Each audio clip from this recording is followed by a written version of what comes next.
Gabriella's gonna go dancing, celebrating. Awesome.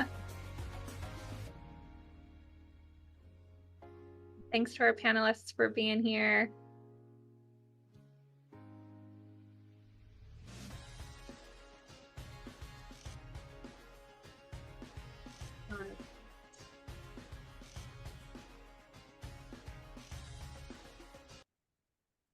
Okay, we'll go ahead and get started. I want to be respectful of y'all time, and I want there to be plenty of time for our panelists to give their insights and advice to you.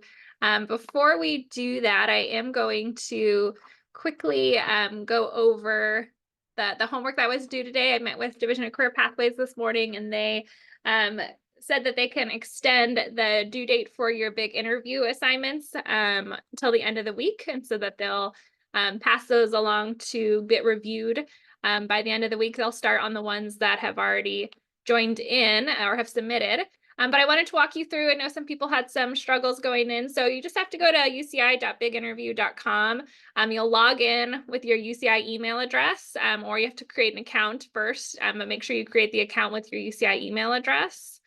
Once you sign in, you will be able to go either once you're signed in, you can click that link that's directly in the syllabus and it'll take you to the assignments page. But if it doesn't take you exactly to the assignments page, I'll show you where you can find that, hopefully, once it loads.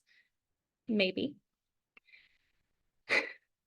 Y'all can keep filling in the emoji chats to let us know so we have something to look at besides my spinning wheel here.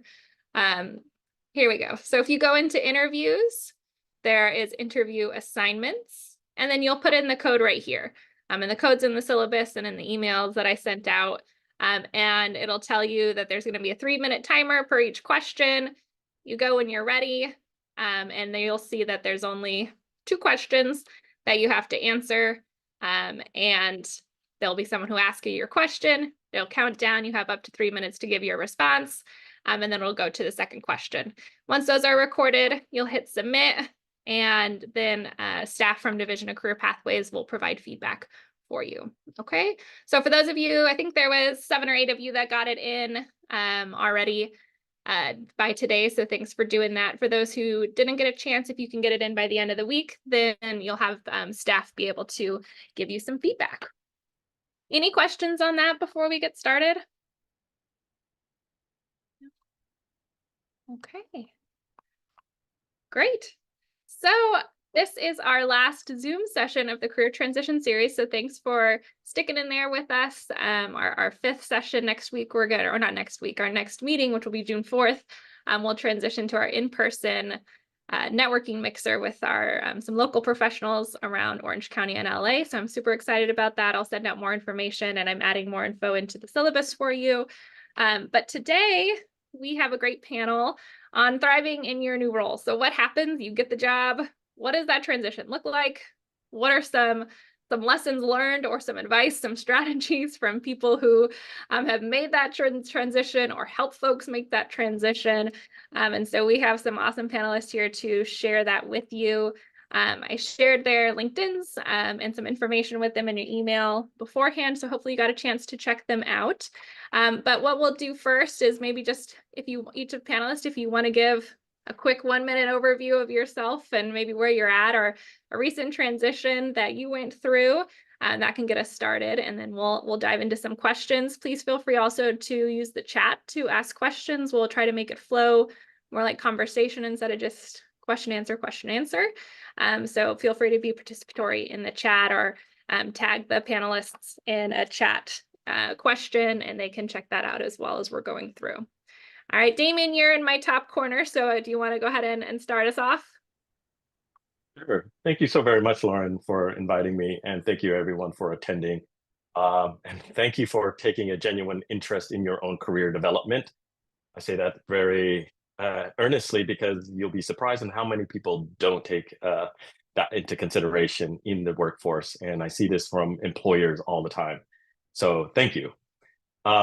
My name is Damien Wilpitz. I am a former scientist turned business person. I was at the bench for a number of years, and then I started running a lot of program management for cancer research over at Harvard Medical School. And then from that, I did a lot of transitions from academia into academic faculty and to industry, particularly biotech entrepreneurs. One of the challenges was in and around developing how people see their own careers. And organically from that, I was able to transition my own career in helping facilitate that transition for academics into the industry or the business speak, if you will. And from that I started experimental designs consulting. And it was purely organic because this was just not in the field. And through that, I helped in negotiations, from contract negotiations to deep development and to overall building of the laboratory. A lot of people are surprised when you're a faculty, they give you a X number of cash and say, here, start a business. We're never really taught that during our graduate or postdoctoral training. And that's a kind of a big feat. And from that, these are some practical business skills and life skills that I've been helping other scientists for the past like almost 5 years. My own transition has been genuinely, I followed my heart, for lack of a better term, and I leveraged the skills that actually help to follow that. My passion still is always in innovative, creative, scientific designs and helping other scientists. My skill set is in and around business and management. I was able to translate a lot of the scientific side into business practical skill sets. And that has been awesome. I love what I do. It's been really great. And I find myself very fortunate to develop that. And it's been great. So that's me in a nutshell. I love it. You tapped in what we've been learning too with we had Amy and Quadwo come and talk about the 3P code and understanding your passion, your skills, your interest, all of that. And you tapped into that in your transition. So thank you. Béné, you are next on my screen. Do you want to introduce yourself? Sure. Hi, everyone. My name is Benedict. You can call me Béné. I use she, her pronouns. I'm currently a postdoc at Boston University in postdoc affairs. And before transitioning into this administrative postdoc, which is kind of a new type of postdoc now, I did a PhD in biology and then did a postdoc between a wet lab and a dry lab. So I was doing research between a biology lab and an epidemiology/mathematical modeling lab. And so over the course of my career, I've transitioned from a different fields to from a bunch of different fields to other different fields. So from chemistry to biology to mathematical modeling, and now postdoc affairs, which is a very different field, but a field that I very much enjoy and that is very much aligned again with my values, interests, and my I would say appetite and interest in helping others kind of discern what their career is, and also support them in their career transitions. And I kind of fell into this career. Actually, it started by volunteering. I was volunteering in a postdoc association, realized that many people needed career development support, needed support to explore different types of careers and then transition.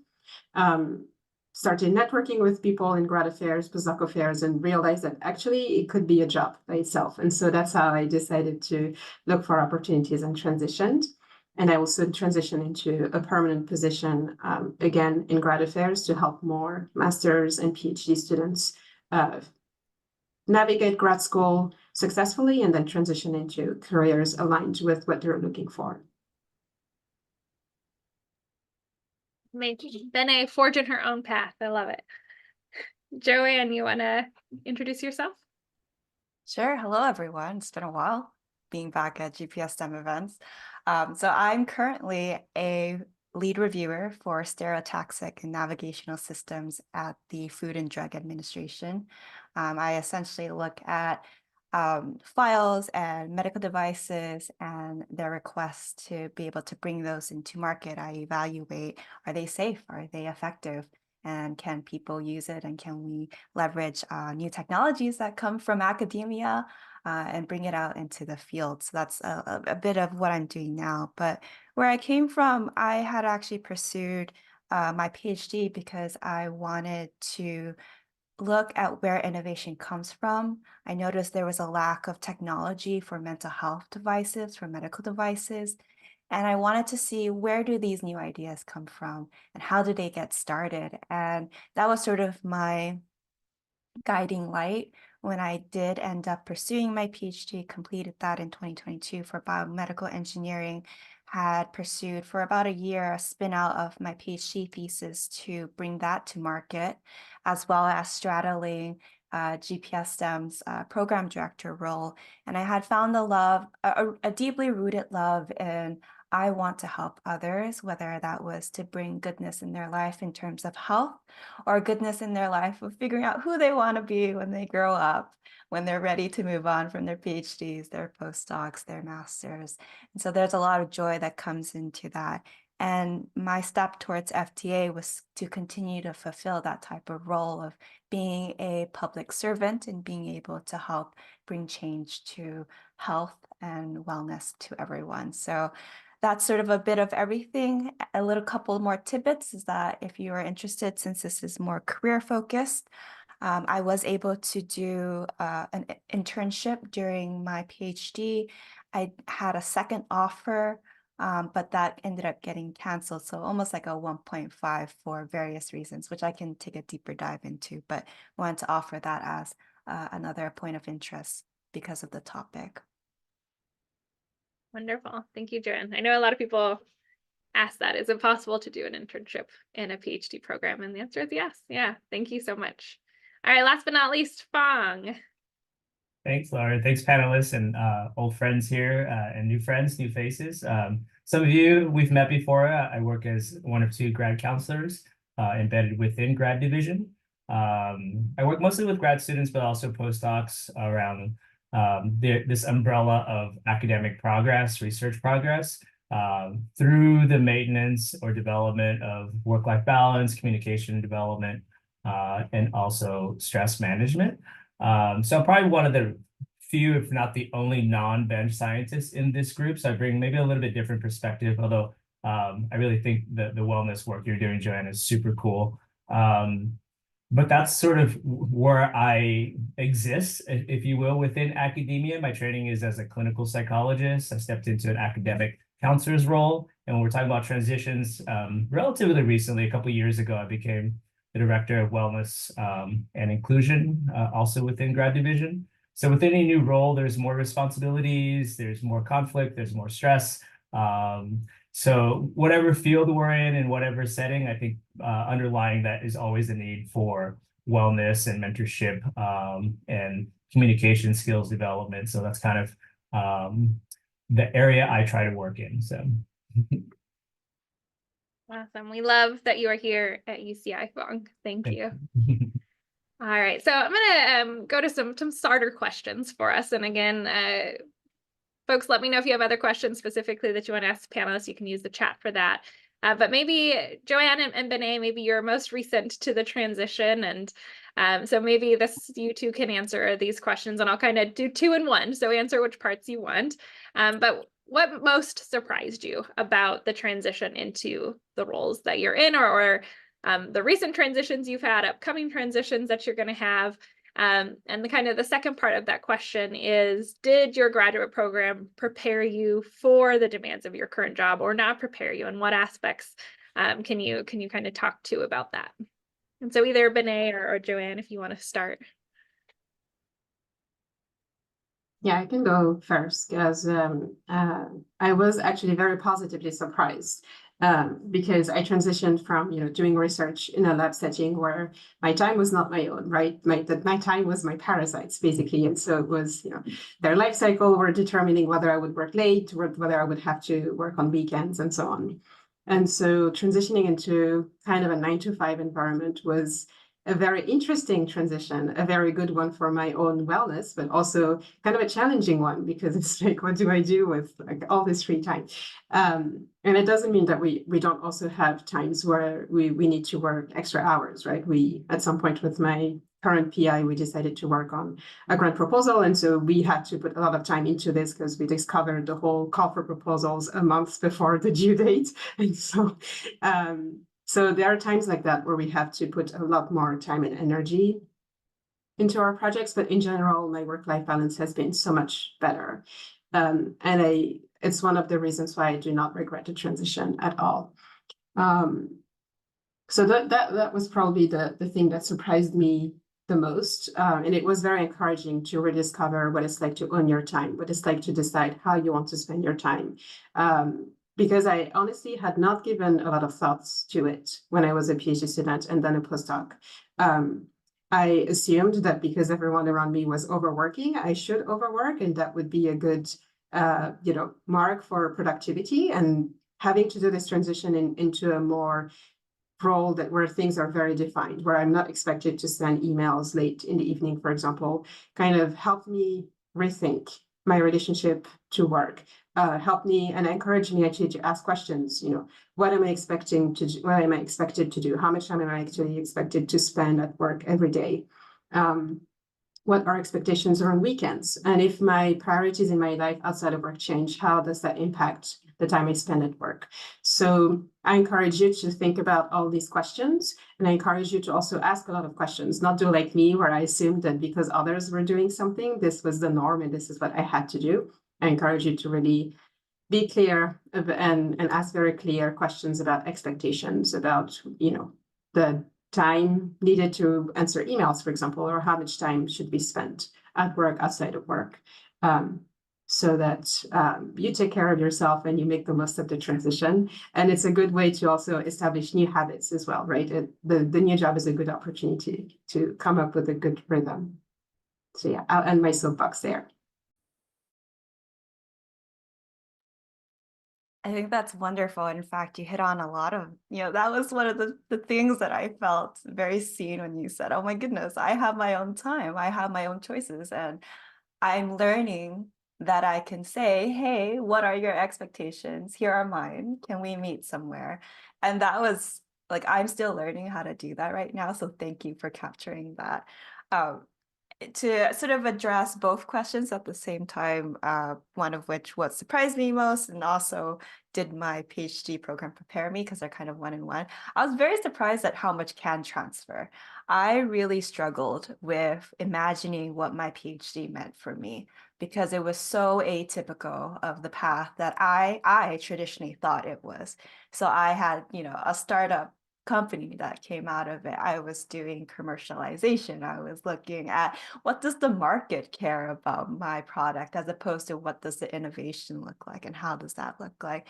I got to do a Q submission for FDA during my time, and we were submitting at a grant level for commercialization. So these questions were so different than what I was typically taught, and I was struggling with seeing where this all fit in. Simultaneously, I had so many different interests that I was not sure how everything would fall together. For example, I was actually interning in quotations at GPS STEM for project management, program management, for fun, because I found my people there when I did not find my people in my cohort.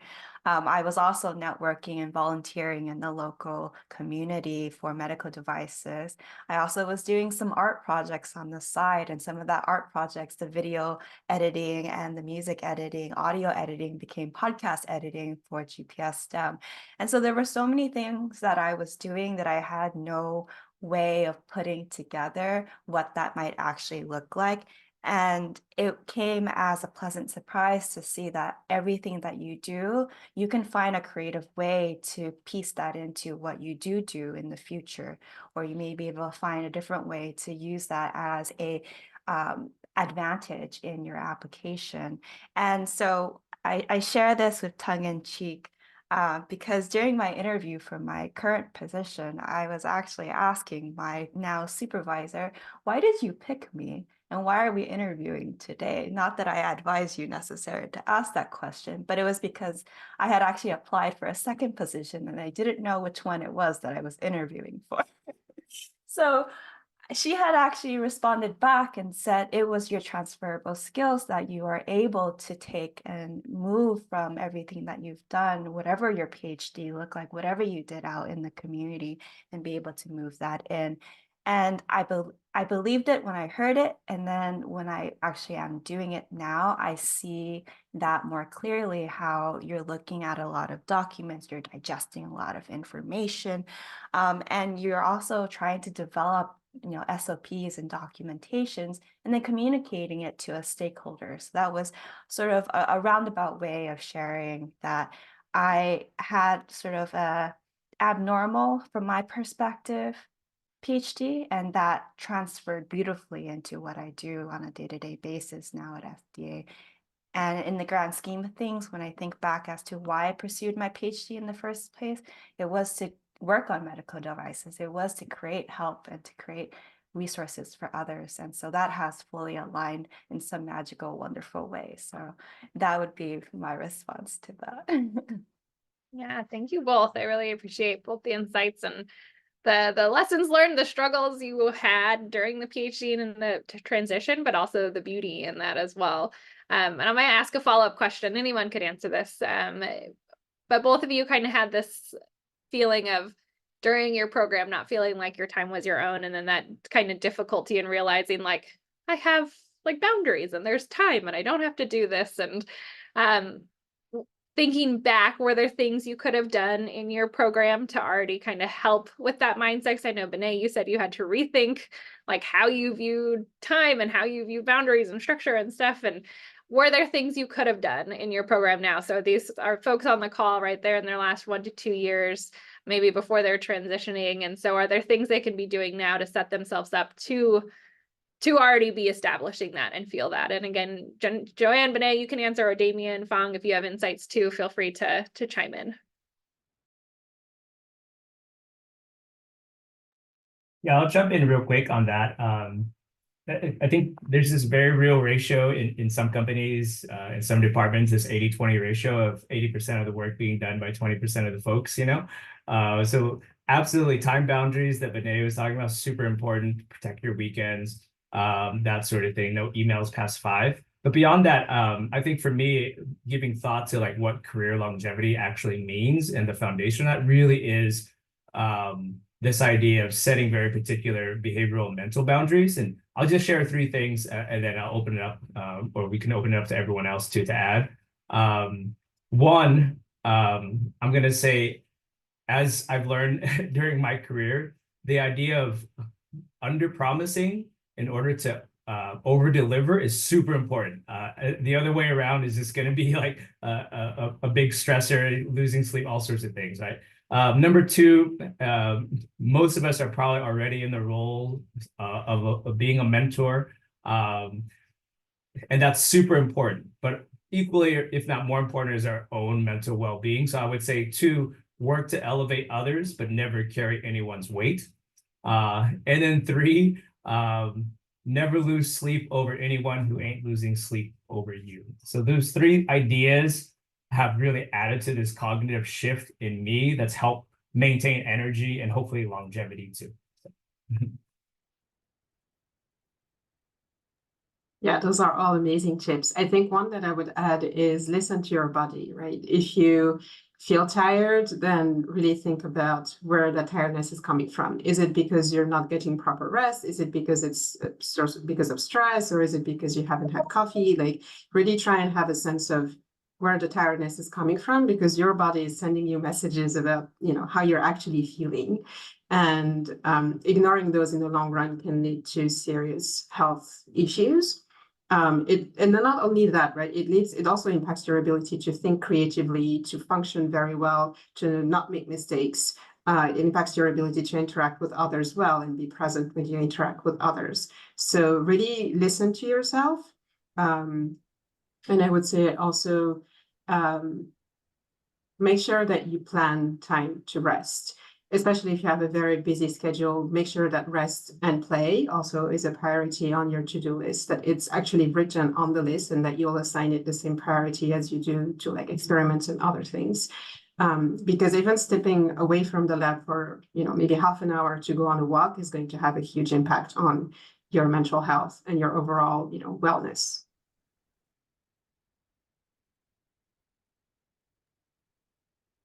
Yeah, if I might be able to add a couple 2 cents. I really love what Béné was talking about, understanding your own energy. I think a lot of challenge is understanding what that energy means in regards to your time. I think that it's not just analyzing your energy, but it's analyzing at what time of the day you have energy, what kind of activities you do that returns that energy, or what types of environments or people that also facilitates your energy, and then organize your schedule and time around that so your optimal productivity is in around that energetic flow. So for example, I know because I work with so many clients, and one of the things they do is a lot of writing, being at the computer to write. So is it in the middle of the day? Is it towards the evening? Or is that actually in your home office or your lab office? What are the times of that time? And then chunk block that. These are ways to be able to understand that. And then on top of it, the more you get familiar with that, the more you can communicate that to your colleagues. And so say, hey, I have time during this time to this time, and I have time to this time, because it is the lack of self-awareness of your energy regulation that creates more anxiety, because now you're utilizing other people to dictate that. What Phong was saying, that people don't really care about your energy, they care about theirs, but you want to be able to ensure that you communicate what they should care about as well. Because ultimately, like if you can't, I see too many times you burn out, and you kind of suck it up and just, and you've ignored it too long, and you have this mental breakdown, you have no idea why. Yeah, absolutely. Thank you. Okay, so then if we transition a little bit in questions, and maybe if one or two of you want to take this one, what could be some of the most important things folks do in their first 30, 60, 90 days in their no role to make sure that they are aware of some of these things, that they're implementing these strategies, but then also to set themselves up for success, right? This might be one of the first times they're in maybe a non-academic space, or that they have these different responsibilities, right? And so what should they be doing in those first month, 2 months, 3 months? Damien, you had your hand up. You want to go first? Oh my God. Ask your team or boss, what are the measurable success? Like, too many times I hear boss give some abstract goal, but like, what is the physical outcome, the deliverable? Like, ask them, like, what do they expect?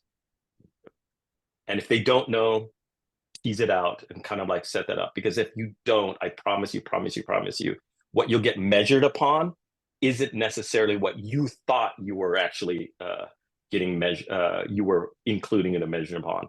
Because this abstract notion of success is different for every single person. And if you get that at the very first 1 to 2 weeks, like, hey, I'm super excited, I really want to do a good job, I really want to ensure that like this team is successful. What do you think are some of the first things that we should accomplish within the first 60 days, 90 days? I want to make sure that I prioritize and focus. And then systematically, weekly, to assure, is this still the goal? Is this still the goal? Is this still the goal? And then I guarantee you're going to be so much happier at the end of those 90 days. They will be happy you're happy. I'm just saying that it's outpriced because I constantly get this with a lot of bosses and faculty and CEOs and C-suites. They don't say this outright at the beginning. They're like, oh, I hired you to make this successful, but like, what does that mean? Yeah, so true. Thank you. One thing that I can add to is I really want to encourage you to get to know folks around you, get to have a sense of what they're doing, who can help you with what at any type of point. And I encourage you also to ask questions. Again, because this is a mistake I've made, right? To transition into a postdoc in a brand new field I didn't know anything about. And I was like, it's fine, I'll figure it out. Don't want to appear like I don't know what I'm supposed to do. And in the end, I think it had an impact on my postdoc and my ability to do my work well. So I would encourage you to really ask questions, show curiosity, show that you want to learn, and also reciprocate with people, right? Because this is how you will build trust, and this is how you'll build lasting relationship that will support you throughout your career, throughout the role, and then also your career as well. within and beyond the institution.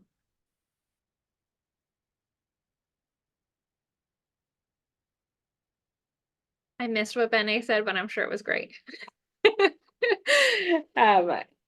We can move on to another question as well. And this kind of goes into maybe some challenges that you all faced in that beginning transition. And maybe what were some of those challenges? Can we shine some light on that so folks can maybe go in with some awareness? And if you have a perspective, do these challenges differ between domestic and international graduates? And especially thinking of more of that industry transition. Or outside of their postdoc, it could be into their postdoc, Béné, as well for you, and moving outside of their current role as PhD student. Do you mind repeating that again, Lauren? Sorry. Yeah, so what were Cut out some for of a second there. the biggest challenges that you all face maybe in the beginning or that you can think of that STEM PhDs are facing when they make these transitions outside of their programs? And are there different maybe challenges between domestic and international graduates? I can start. Damien, are you good? I see you. Oh yeah, go ahead. Okay. Yeah. I apologize. Something that was very stark to me in terms of the challenges that I realized even coming in is that the questions that I'm asking that I have critical thinking skills in terms of from an academic standpoint, from how do we get a startup and how do we try to break into a market and how do we get a product market fit? Those are questions that were excellent for what I had done previously for program management and trying to launch a startup. But they are different questions than the regulatory types of questions that I have to ask and the types of knowledge base that I need to know in order to make regulatory decisions. And so that to me has been, I wouldn't say that it's a break all type of challenge. It's something that I recognize that I just don't have the experience. I don't have the knowledge base for the regulatory sciences. I don't have the jargon for it. Like I'm still learning how to make the types of descriptions and the phrasing, even sort of and immersing myself in the government legalese type of quotations that you would have to put into your responses to sponsors or the folks that submit their submissions. And so that to me has been sort of one of the main challenges, is just realizing that I don't have this knowledge base. I'm a beginner at this and I'm going to have to learn, and I want to learn very quickly. And so that is sort of an internal frustration of knowing that I don't have this background, but still taking that on and acknowledging that that is going to be my uphill battle until 1 or 2 years down the line. And even moving forward, I've heard other folks within the FDA say that they're in their 5th, 7th year and they're still learning something new. And I think that's something to celebrate in itself. But I know the initial hurdle is there just simply out of the questions that I have asked myself previously and what I have to ask myself now.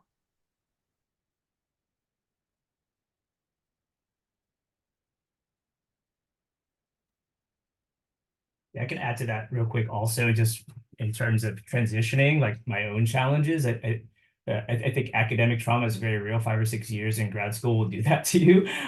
So please, have a therapist. This shouldn't be normalized. It should just already be the norm, especially if you're transitioning into a new position. So that's one thing. 2, this idea of creating more of a mind shift from a deficit mind shift to a strength-based one is very important, in my opinion. Wherever that comes from, not exactly sure, but it's probably some sort of intersection between culture, family, and academia. John Guzowski in MDB tells us that we generate 6,000 thoughts in our own minds every day, and 80% of them are negative. So that's something to consider in terms of why it's so important to create these sort of mind shifts, right? If I say, Lauren, my very non-clinical way of describing this position is if I say, Lauren, you suck and I suck, you don't suck, Lauren. But if I say that, that's depression. If I say I'm amazing and you suck, Lauren, that's narcissism. if I say I suck and you're amazing, which you are, Lauren, that's where that sort of deficit mindset, imposter syndrome lives and will remain with us unless we cognitively, behaviorally, and spiritually, emotionally address it on different levels. Okay, so going from good to gooder is always going to be more preferable than going from like bad to catching up to wherever you want it to be. So that's number 2, that mind shift. 3, like managers have an equal impact on your mental health as your own spouse. Even while starting a new position, like please think of it as an ongoing job interview. They're interviewing you, but you are also interviewing them in terms of their mentorship style, their advisement, coaching style, the structures in place for you to be successful as a young professional. On top of these 3 things, like international students, which Lauren asked about, they from my office, they really struggle with this idea of community because most international students are probably coming from a collectivist society, and it's a really hard shift sometimes coming to a big R1 where you're expected to work independently most of the time.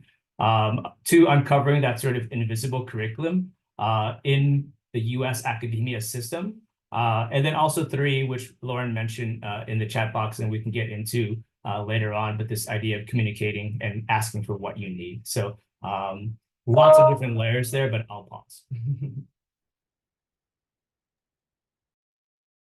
you mind if I add to that as well, Phong? Like you have a ton of tidbits, which is great. I know I'm going to tell from my own transition, and then because I've worked with hundreds of thousands of academic faculty to transition into their own careers, and I know I experienced it as well for my own transition. Is this, I don't know what it is during the academic training, but you get beat down so often. You have so much negative thoughts within you, it exacerbates your own imposter syndrome. And then we're taught that we're intelligent, so we anchor onto this identity of intelligence, and then we go, why can't I figure this out? I'm smart. I'm smart enough, but I don't believe it. And so therefore we overanalyze everything, but not realizing we're biased towards negative thoughts. So we find fault in everything we do. And so we will hold ourselves back. Most of the challenge, I know for myself, I found this out. So I am different from everyone here because I'm called a failed PhD. So I actually dropped out of my PhD to do my master's and just bowed out with a master's. However, I felt really imposter syndrome around that for such a long time. But then the moment I pulled myself out, I had a great mentor who was like, this is fine. You actually have to shift. A PhD is a tool to help you to live your life that you want to live. And so you start to let go of these labels that you've been geared towards. You're a scientist, you're an academic, you are all of this, because then you start to like, well, what do I want? And then so once you start to like reverse engineer from what you want, you create. And I think the number one thing that has helped me through this, I love a book by Carol Dweck, Mindset. It's a really good book that helps you to realize you can change your belief structures, you can shift, develop new frameworks for thinking about your reality, and then reverse engineer, how does this actually help me? And I think for my thing, it was developing a vision for one's life.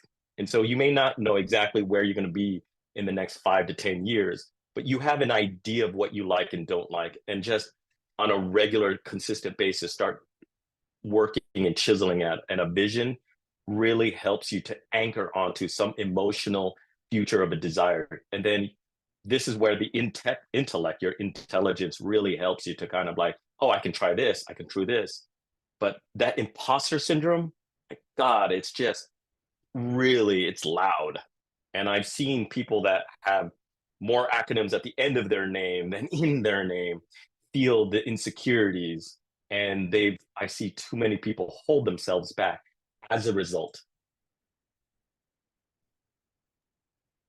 Amazing. I feel like I'm having my own little mini therapy session here. So thank you all. I know, Béné, you were off of mute too, and I want to make sure you have a chance to share. Do you want to add into this conversation?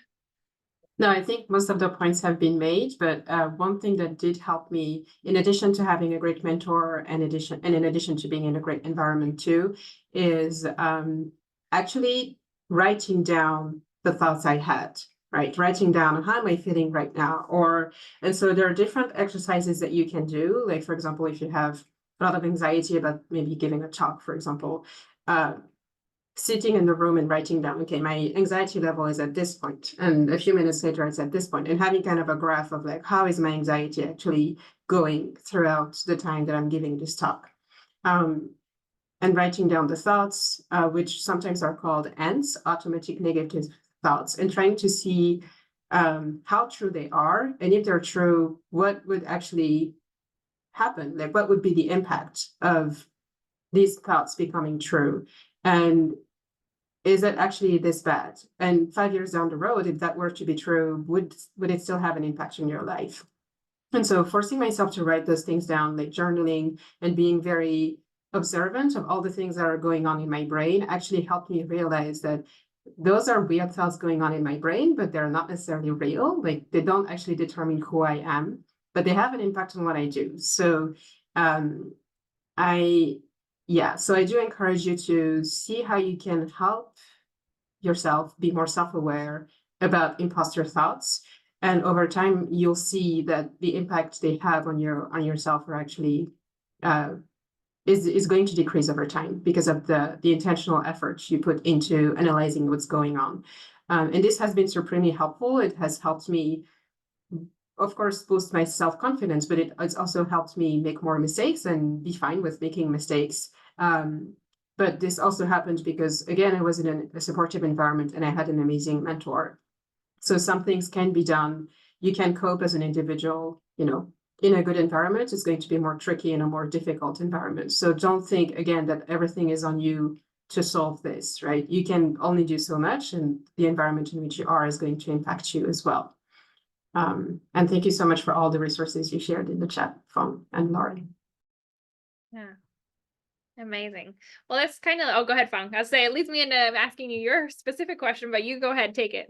Just real quick about Gabriella's statement about procrastination and tying what Damien was talking about with the imposter syndrome. There's actually a subtype called imposter syndrome procrastination subtype, right? And the way it lives in academia is like you're amazing at generating data, you're awesome at analyzing it, but you get stuck at the writing process because there's so much judgment around that. So I think that's why when Béné is talking about like getting feedback, meeting with your mentor, having that support network, it's just super important to have, whether it's like an informal writing group or getting something more formalized through like writing support.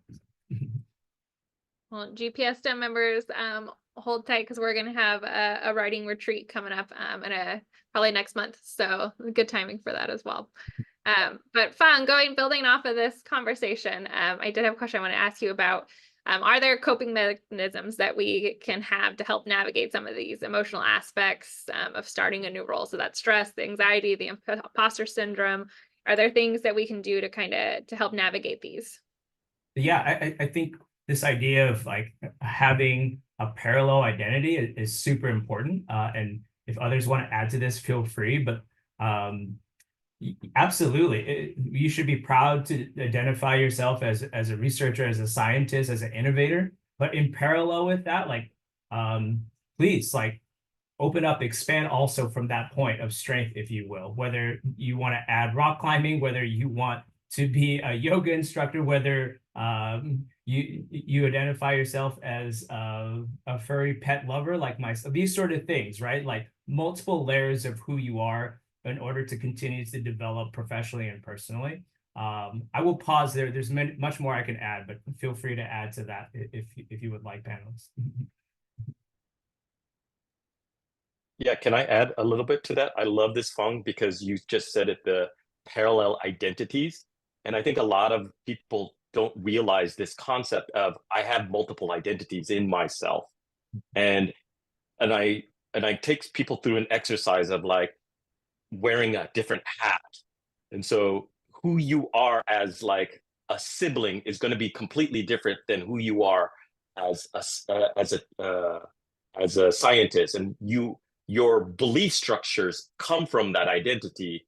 your behaviors, your feelings, and what you act and behave as if. And so what like Phong was saying is that like, because of that, you are allowed to shift between the different identities to help manage each other. I really love the movie, the Disney movie Inside Out. It's a really good movie that it summarizes exactly all of these different identities within us. But you have to recognize that this is part of you and not you at the same time. I don't want to get too abstract and esoteric around it, but the fact that you can start to realize, wait, okay, I might not be this person in this situation, but I can be this person in this situation. So the identities will start to fit the tools or the path that you're taking. And so you can start to shift. All right, this is creative Damien in this moment. Okay, this is more practical Damien in this moment. And then you can start to shift and use these as tools and strategies to help yourself, if that makes any sense. Yeah, I love that. And I think probably as PhD students, as postdocs, sometimes those identities just get kind of blended together and you don't really understand the differentiation between them. And when that transition happens and now all of a sudden it's 5 o'clock and you have literally nothing to do, no responsibility, trying to find those identities again of, oh, I do love to rock climb. I love my fur babies. I'm going to have those pieces and build those back up again. I can imagine it might take some time to make sure you have that. And I know, especially in the US, right, we say things like, I am a scientist, I am a counselor, and we own our jobs as our identities, right? It's not, oh, I work as a scientist, it's I am a scientist, right? And that is a big part of our identity, and I appreciate that so much. I know we're coming up on time, so I want to make sure I get to ask some of these other questions of our panelists given their expertise, but Béné, are there some unique challenges that you faced kind of transitioning, given the fact that you are an international student, international postdoc? Are there things that you can kind of shed light for our group here? There's so many of them.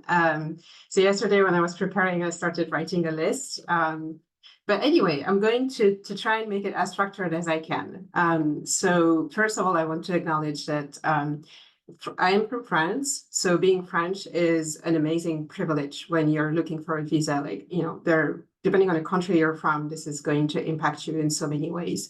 So every situation is unique, right? Depending on where you're from, depending on the kind of visa you're looking for, and depending on, you know, your background as well, right? If you got a US degree, you can get an OPT visa, for example, whereas if you didn't, you cannot.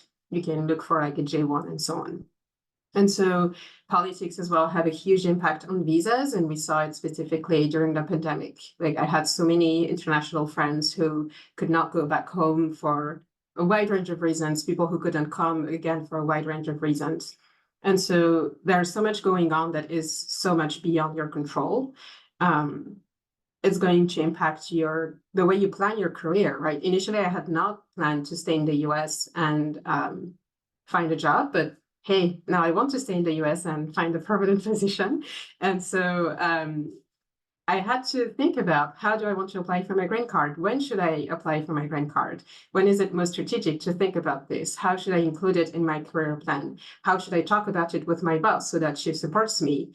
Who can be an ally for me as I make my career progress and as I think about the visa and so on? So that's all the complicated stuff, right? The paperwork, the visa, and all of this. But beyond this, I mean, there's so many other things that impact a transition, right? Language is so different. I was taught British English at school, and then I came here and I started talking to people about their trousers, and they were like, what? And so, oh, it's pants, never mind. So little things like that. The food is so much different. The food you find in grocery stores is so much different. The cost of living is completely different. How to take public transportation is completely different. Like I had a whole adventure in Boston trying to buy like a pass to take the bus before I realized that you can only buy it in underground stations. And so now they're starting to change it, but like, you know, funny things like that. So, but the culture also is vastly different. And coming from France, you would think that going from a Western culture to another Western country, you know, would be the same, but it's actually extremely different. The US culture is much more individualistic, and there's much more autonomy and independence, right? Each individual wants to do their own thing. They want to have their own space. They want to do their own, you know, And so coming from a culture that was a bit more socially closed, but there was more like social interactions and we were chatting very differently, having conversations very differently. All of these had an impact on how I was interacting with others. And it also impacted, culture at work, right? So how much do you interact at work, outside of work? How personal can you be with your advisor? How much negotiation can you do, right? In France, you do not negotiate much, but here you have to negotiate, right? You have to sell yourself. You have to be very like, no, I deserve this salary. Give me this thing. So there's so many different things that I think are worth considering. And what I would encourage people to do if you're considering moving abroad for your next position is to see if you can connect with people there, both people from your own country to see how they've, managed the transition, and locals as well, to have a sense of, what feels very natural to them, what they would see as being norms, so to speak, and how they can help you also think about all these different parameters, like not just the visa, but also the culture and how you find a house and how to, manage your life. So I said a lot in a few minutes, but I hope that gives you a good sense of all the different things you can have in mind as you're planning a transition, especially if it's an international one. Yeah, that's so helpful. Thank you so much, Béné. And like you said, there probably could have an entire hour just on this topic alone. So I appreciate you kind of putting those into a little package for us for today. Damien, I'm going to ask one last question for you just because of your experience. But what are some of the specific skills that PhDs can really translate well for industry and utilize them really, especially in that transition into that new role? Are there specific skills you can kind of highlight or focus in on for us? Oh, great question.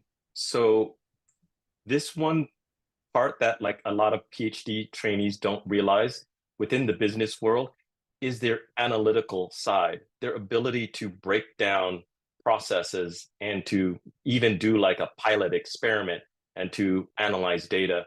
I think so much in business is just like fly by the seat of your pants and a very reactive. However, the methodological approach to taking a thesis, a general thesis, and breaking it down into experimental methods is very unique to a scientist training or engineering training and repeat process. That's hugely valuable. Working within the consulting field, and a lot of big consulting agencies look for PhD trainees. So that is something that is of utmost importance in the business world. The one thing that I probably would encourage a lot of PhD trainees to do is to work, we talk a lot about, is the softer skills, the introspective skills, the personality skills, the communication skills, because you're going to interact with so many different people across the board to be able to provide the value, your analytical side, but to be able to communicate to the social side. And like Phong provided tons of support ways of thinking about mental frameworks. And so I would encourage everybody to like start thinking about like self-developmental books and things of this nature. There are tons of TED Talks and stuff around there, but start to really do the introspective work to say what resonates with you, and meaning what speaks to you. And there are a lot of different techniques, the psychological techniques to help. But again, your bonus is the fact that you have an analytical brain. You can deduce critical thinking. That's, oh my God, it's huge. At least from my perspective and my experience with working with so many scientists for the past decade. Yeah, absolutely. Thank you so much. That's wonderful insight. I do want to take a minute just to, because I know some folks have to hop off right at 1. And so I want to have a chance to make sure I do share just quick wrap up notes, and then we can get back. I think there's some questions. But just for homework for y'all today to continue with the certificate series, reflect on some of these insights that our panelists have shared so far and identify 2 or 3 learnings or strategies that you want to utilize in your upcoming transition. And then to prep for our last session, our in-person networking mixer, make sure to connect with 2 folks who are attending on LinkedIn. Let them know you're going to be there. And that way you can kind of learn about the folks that are going to be there as well. And so their names and LinkedIn are on our syllabus. So I will send out more information, of course, as we're coming forward to that date, but just want to put that out there for folks who do have to hop off. Okay. Well, panelists, I know if you have to hop off as well, you can, and I want to make sure that we all give them a round of applause for their insights. We do have some questions coming in, and so if one of you want to, or a couple of you can stick around and maybe answer some of those, that'd be great. But see lots of applause, some finger snaps up there as well for you all, so thank you so much. There was a question in the chat, Sydney put in there, feeling that people aren't really staying in positions very long. And so are there things that folks can do? And Joanne, you already answered that in the chat, that you should be assessing for in that first year, if it is a position that you want to stay in. What are some of the things that you all have looked for in that first year to make that decision? Yeah, so I can clarify my answer with something that is more personal to me.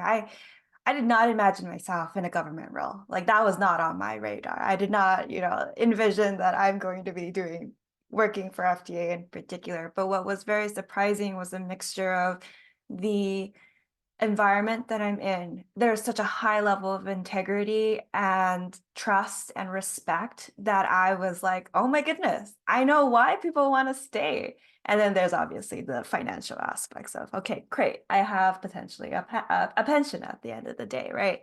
But some questions and reflections that I got from my friends and my community is that they noticed I was just a generally more cheerful person. The environment, that workspace, was influencing me to be happier, to be more joyful, to be more content.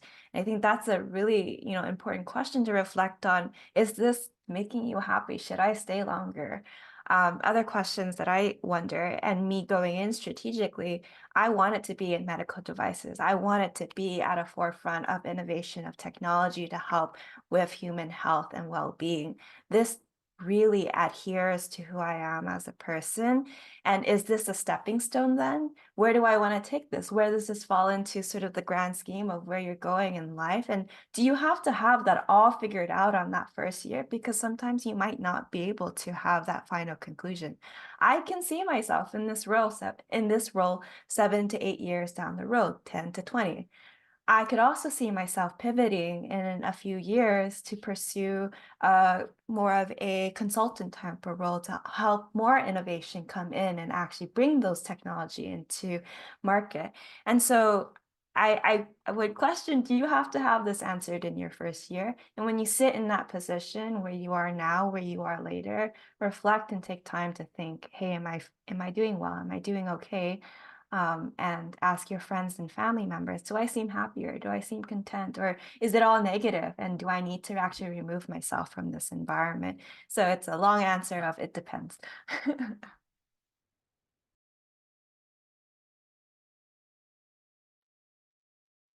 That's wonderful. Thank you. Good advice. You don't necessarily have to make that decision either, right away. Great. I know we do have some folks in here who are looking specifically for internships, and I know we've talked about some of the larger transitions, and we are at one, so if you need to hop off, feel free. But does anyone have any insights on kind of that transition into an internship and how to kind of thrive in that space? Well, I think some of the things we've discussed so far also make sense for an internship, right? So having clear expectations about what success looks like, what you're aiming for, are all very important and will help you see what you're supposed to target, right? Bye, Damien. Nice to meet you. And will help you stay focused and on task, right? But I think beyond that, an internship is an amazing opportunity to learn about a specific company or a specific sector, to network with people, right? It's your opportunity, it's your open door to actually getting to know more folks in that sector. I've done a couple of internships as well when I was still in France, and that helped me immensely to actually realize that the kind of work they were doing, or the kind of work I did during my internship, was not going to be a work I would do for my life. And so that's also a good time for you. It's like a temporary experience for you to assess and decide whether this is for you or not for you. And because it's temporary, even if it's difficult or even if it's sometimes complicated, you can keep the deadline, in your mind and see, okay, I have to stay on this and stay on course for maybe this few weeks, but then I don't have to do this for the rest of my life. But I'm sure Joanne will have more inputs. Yeah, no, those are excellent points that you made, Penny. A topic that has been coming up often and something that I celebrate a lot is this thought of public service and how can I help others? And when you're in a role of an intern, you are almost exactly that. You are there to help. How can I make operation go faster? How can I meet the marks? How can I, even in your roles as a full-time employee, how can I make my advisor look good? How can I make my supervisor look good? How can I uplift my team such that we all succeed?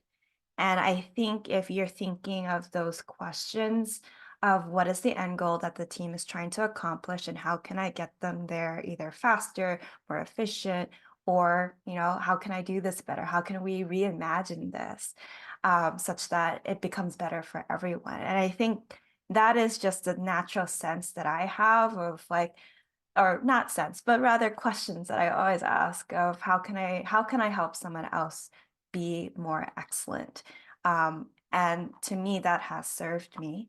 Another aspect of it is not just what you do during your internship, but what you do after your internship. Of my internships, so the first one that I had gotten, I had continued to build my relationship with these folks. I still go out with dinner with them. I still hang out with them.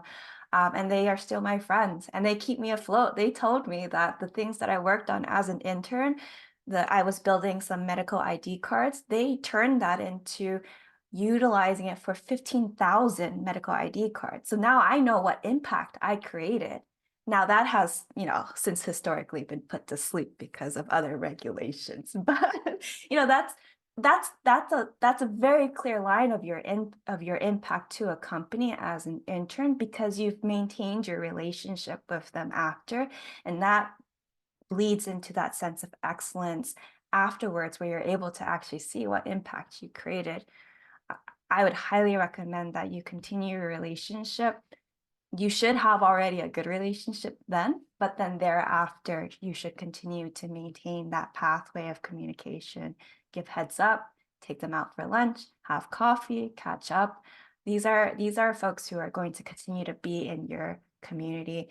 And I think I realized that especially for medical devices, depending on the industry that you go into, there are so many folks who are still there, and it's such a small community, especially in Southern California, that you're going to run into the same folks again and again. So maybe not now, but maybe later, that sense of excellency and that ability to point to, hey, I did exactly that, and that was my impact for that company. And by the way, we're still really great friends. You will be able to help serve yourself down the line. Wonderful. Thank you both so much and for sticking around a couple minutes after. I'm going to be respectful of your time, but we appreciate your insights, and I know our career transition series attendees do as well. So thank you so much. For those who are left, if you want to give some extra kudos to Béné and Joanne for joining us, that would be great. And we will be in touch. But thank you again, and appreciate your time. And I will talk to both of you, I'm sure, sometime soon. Oh, Jose, you have a question, possibly? No, sorry, I meant to put the clapping emoji, but I put the raise hand one. Okay, not a problem. All right. Bye, everyone. Have a great rest of your day. Bye. Thank you.